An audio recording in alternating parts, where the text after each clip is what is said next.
आप एक बातूनी शख्सियत हैं। मैंने आपसे सवाल किया था, मैं आ रहा हूँ। आप मेरी शख्सियत को भूल जाइए। नहीं, क्यों मैंने कब इसका इजहार किया है कि मेरा अदब में कोई मुकाम है? एक बातूनी शख्स मेरे सामने बैठा है तो मैं तो इजहार करूंगा।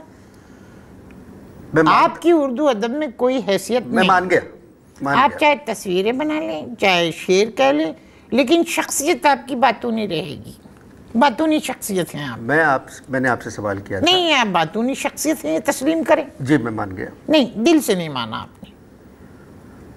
आपने दिल से नहीं माना, ज़बान से कहना अलग मानी है। अब देखिए, मैं आपको एक बात बताऊं कि मिर्ज़ा गालिब जो हैं उनको लोग मिर्ज़ा नशा कहते थे। यानी वक्त के गुजरने के साथ साथ न जाने लोगों को क्या हुआ कि उन्होंने तब्दील करके ये लगा दिया कि उनको मिर्ज़ा नौशा भी कहते थे। अब आप चूँकि एक बातूनी शख्सियत हैं तो आप अंदाज़ा लगाइए कि जो शख्सियत सुबह से लेकर रात तक टुनारी करे, यानी फुल टुन रहे, कदम यहाँ रखे और वहाँ जाए, तो जाहिर है ऐसे शख्स को मिर्ज़ा नशा कहना चाहिए या मिर्ज़ा नौशा। मैं गालिब के बजाय आप अपने ऊपर काम क्यों नहीं करते? क्या फरमाया? गालिब के बजाय आप अपने ऊपर काम क्यों नहीं? देखिए, इसीलिए कहता हूँ आप एक बातूनी शख्सियत हैं, आपका अदब से कोई ताल्लुक़ नहीं। यानी गालिब के ऊपर एक शख्स इस कदर काम कर रहा है कि किसी और तरफ, किसी और काम पर तवज्जो देने की न मौका मैसर आया न ज़रूरत पड़ी। गालिब का मुझे एक ऐसा शेर सुना दे जिसमें थॉट वगैरह नहीं है, सिर्फ मैं गालिब का एक शेर आप।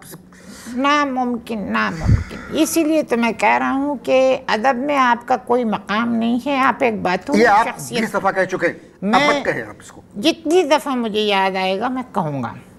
गालिब का आप कह रहे हैं कि कोई ऐसा शेर सुनाए जिसमें कोई थॉट ना हो, मुमकिन नहीं है। गालिब के हर शेर में थॉट। अब मैं गालिब का एक शेर सुनाता हूँ। जी इरशाद। जरा सुनने वाली चीज़। शुक्रिया। ओए बदबख्त, खुदा तुझे गैरत करे, मैं इश्क की बाजी में डिफीट खा चुका और मुझसे तू कहता है आवाज़ निकालूं। ये शेर सिर्फ गालिब कह सकता है। आहा हा हा। ओए बहरे, अबे बहरे, अबे बहरे, तुझ पे खुदा की लानत हो। वाह वाह वाह वाह वाह, ये सिर्फ गालिब कह सकता है। आपका इलाज कौन कर रहा है? जो कर रहा था वो मर गया। मेरा मतलब है आपका काम कौन देख रहा है? असलम फर्रुखी।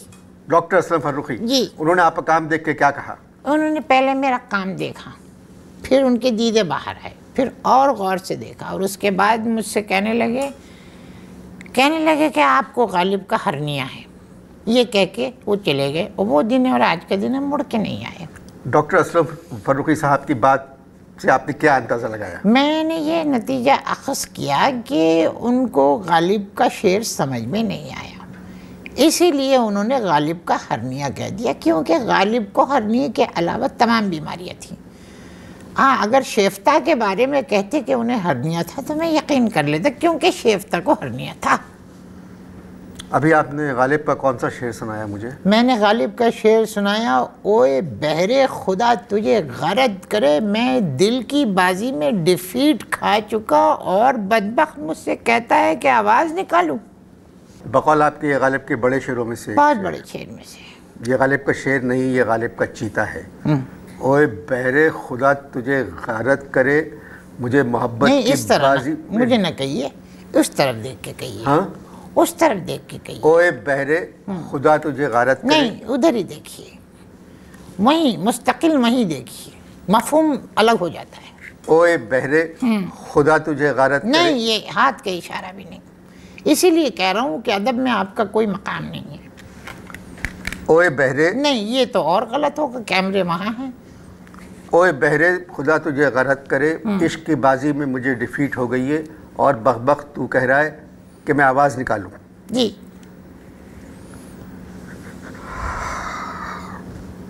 कौन सा शेर हो सकता है ये? सुनाए गारत गरे जिनसे वफा सुन, शकस्ते कीमते दिल की सदा क्या। ये तो शेर सुनाया आपने, मैंने थॉट पहले बता दी थी। अब मैं आपको एक बात बताता हूँ, खुदा ना करे, खुदा के वास्ते ये थॉट जो मैंने बताई है ये किसी और को मत बताइएगा, किताब छपने दीजिए, वरना किसी को अगर भिनक भी पड़ गई तो अपने नाम से किताब छपवा लेगा। मैं आपसे माफ़ी चाहता हूँ, मेरे ख्याल में मज़ीद गुफ्तगू ज़रा मुश्किल है आपसे। देखिए, नॉलेज हासिल करना कोई बुरी बात नहीं है, नॉलेज में इजाफ़ा कीजिए, इजाफ़ा। गालिब ने ऐसे ऐसे शेर कहे हैं जिसके पीछे ऐसी ऐसी थॉट है कि मैं बता नहीं सकता। अब मैं गालिब का आपको एक शेर सुनाता हूँ। अर्ज़ किया है, अबे ये कौन सी जगह मुझे ले आया जहाँ न बिजली है न पानी है, ऐसा लगता है अपने ही घर में हूँ, न उस बिल्डिंग में आराम न इस घर में आराम। देखिए क्या थॉट है। ये किस गज़ल का शेर है? ये दीवान में था। दोबारा पढ़े शेर। दोबारा ये है, अबे ये मुझे किस जगह ले आया जहाँ न बिजली है न पानी है, ऐसा लगता है जैसे अपने ही घर में हूँ, ऐसा लगता है जैसे अपने ही घर में हूँ, ना उस बिल्डिंग में आराम न इस घर में आराम। कोई वीरानी सी वीरानी है, दश्त को देख के घर याद आया। वजन में पढ़े, वजन में। क्या कह रहे हैं आप? वजन में पढ़े। आपने वजन में पढ़ा कुछ? चिल्लाने की ज़रूरत नहीं, थॉट हमेशा वजन में होती है। इस शेर में भी आपने अबे तलाश कर लिया। कोई वीरानी सी वीरानी है, दश्त को देख के घर याद आया। इसमें अबे कहाँ से है? देखें, अब मैं इसकी वजाहत करता हूँ। गालिब जो है किसी ऐसी जगह मर जाते नहीं जाते जहाँ पर कोई नहीं होता। वीरानी में कभी नहीं जाते गालिब, वीरानी से डरते थे। वो असल में जाते थे रात को गाना सुनने और पीने पिलाने। अब जिस जगह वो जाते थे वहाँ पर रोशनी भी बहुत होती थी और लोग भी बहुत होते थे। न जाने मीर मेहदी मजरू ने गालिब को वहाँ अकेला क्यों छोड़ दिया, शायद इसीलिए गालिब ने ये कहा, अबे ये किस जगह पे ले आया जहाँ न बिजली है न पानी है, लगता है अपने ही घर में हूँ, ना उस बिल्डिंग में आराम ना अपने घर में आराम। आप जल्दी अपनी किताब छपाएं। जी मैं छपवा रहा हूँ। 1000 तो मैं खरीद लूँ। नहीं, मैंने 2000 छपवाई है। 1000 और कौन लेगा? 1000 डॉक्टर असलम फर्रुखी को दूंगा। मेरी समझ में नहीं आ रहा है कि मैं आपसे क्या बात करूं। ऐसा अदीब मेरी नज़र से पहले नहीं गुजरा। ये असल में बात ये है कि आप एक बातूनी शख्सियत हैं, आपका अदब में कोई मकाम नहीं है, वरना आपको मेरी शख्सियत की समझ आ जाती। क्या आप मुस्तकिल मुझे बातूनी कह रहे हैं? जी, अब देखिए मैं आपको गालिब का एक शेर सुनाता हूँ, एक थॉट सुनाता हूँ। उनका है, टूटे हुए आईने के सामने गालिब अपना मुंह लेके खड़े हुए। टूटे हुए आईने के सामने गालिब अपना मुंह लेके खड़े हुए। टूटे हुए शीशे में आधा मुंह नजर आया।